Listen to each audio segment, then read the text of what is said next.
If you've started unmasking and you feel like you're getting worse at doing life, you're not wrong. For many of us, masking started before we even had words for it, before kindergarten, before we knew there was anything to hide. We learned how to function in a world that wasn't built for us. So everything you know how to do, you learned to do it masked. And now that you're taking the mask off, suddenly you're bad at things you used to be good at. And here's what I want you to know. That's not a setback. It's the beginning. Hey, I'm Dr. Regina Ph.D, and this is Divergent Paths, the podcast where we talk about the many experiences late identified neurodivergent folks have in common. I also have a weekly newsletter, Nerd Notes, where you can get even more tools to help you embrace your weird, wild, and wonderful brain. The link is in the show notes. So let's talk about the awkward teenager phase of unmasking. We call this phenomenon skill regression. This isn't a garden variety struggle. This is a sense of disorientation that comes to someone who has always been capable, who prided themselves on being capable, suddenly dropping balls they never used to drop, and you start thinking something is profoundly wrong with you, and that unmasking means you're somehow going backwards in your life. So late diagnosis or being late identified usually means that your skills, most of your remembered skills, most of your remembered life is built while you're masking, right? Because we're trying to hide the fact that we're neurodivergent. And you don't have a baseline to return to. You don't have a genuine self that you can get back to, right? This is what we're rebuilding in the process of unmasking. So when you're rebuilding that, you don't have something known to get back to. And because for so many of us, competence was our identity, right? This was what we prided and were able to build our self-worth on, was being the person who could hold it all together, who got always things done. For me, the adjunct who never said no. This is how I proved that I was okay, that I was what I needed to be. And when you finally get that understanding of, oh, I have been pretending to be something I'm not for most of my life, and you have language for your experience, that's the moment when things start getting harder. And it seems counterintuitive, right? You would think that now you have the language for what you're going through. But instead, you have this chaos of, how do I suddenly not know how to do anything? Like, how do I not know how to, remember how to pay bills, remember how to get out of the door, to get to work, to hold a schedule, to do things I used to do with no difficulty whatsoever. What it's come to realize is that it was my mask that knew how to do all of these things. It was this persona. And while I was still performing it, I could still perform all of these things. I could still do all of this stuff. That mask had its own skill set. It had its way of working around things, of its own routines.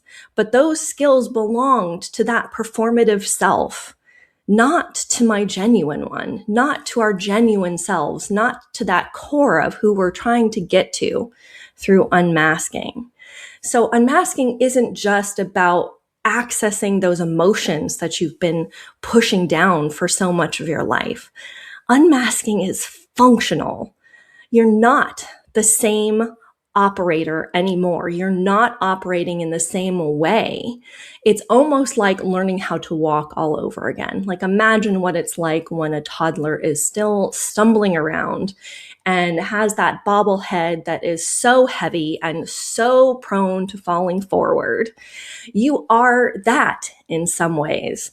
Or you're the awkward teenager who is just coming to realize that they are an individual person, and you're trying to forge your way out, and you say and do all of the wrong things so often. you still have that underlying ability to do all of these things, but learning to do them again while you're your genuine self is an entire process all on its own.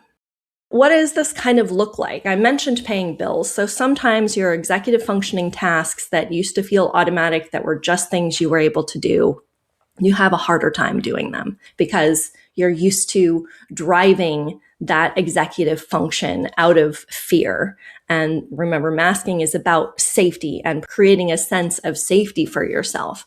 So your executive functioning is wrapped up in that performance. Some things that are really difficult for me is I have a harder time reading rooms. Like, I don't always know what to say in social situations anymore. I used to be able to know exactly what the right thing was to say. And now I say far more wrong things in social situations than I ever used to.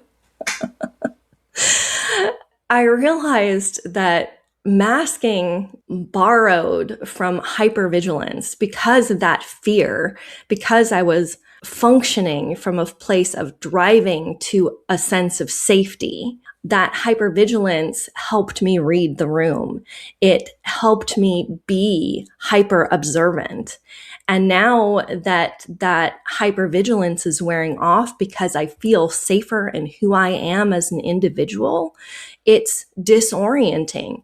I used to feel like I could read any room, like I could go in and blend. And now I just kind of step back a little bit and I'm a little bit more distant and a little bit more cautious than I used to be. That's something I'm still working on, understanding that process and who that person is versus who I was when I was hypervigilant and I could pick up on everything in every situation I was in. I want to frame this as a growth moment, as I often try to do with these things, is this is a moment where you're relearning. So a relearning takes longer because you're doing it as your authentic self. You don't have the adrenaline and the push and the drive to be safe that the masking provided you. And the mask was driving you to be good at things, to keep yourself safe. So you don't have that anymore. It ends up being a much slower process.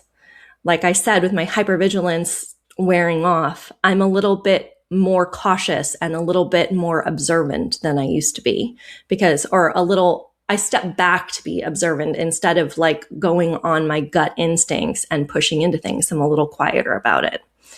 And some of my skills that I had when I was masking, that hypervigilance is probably never going to come back like it did. At least I certainly hope it doesn't, because I don't want to live in that state anymore, right? But some skills won't come back like they were because they just can't, because you're not living in that adrenaline-fueled state anymore. And the goal here really isn't to rebuild the masked skill set you had. It's to get to the capacity you have as your genuine self, where you're not driving your capacity through your capability, where you're not putting what you can do over what you should be doing, right? I am capable of doing a lot. I do not have the capacity or the energy to do all of the things I did when I was masked. This is the point of this. This is the point of unmasking, is to find that capacity and learn to work within it.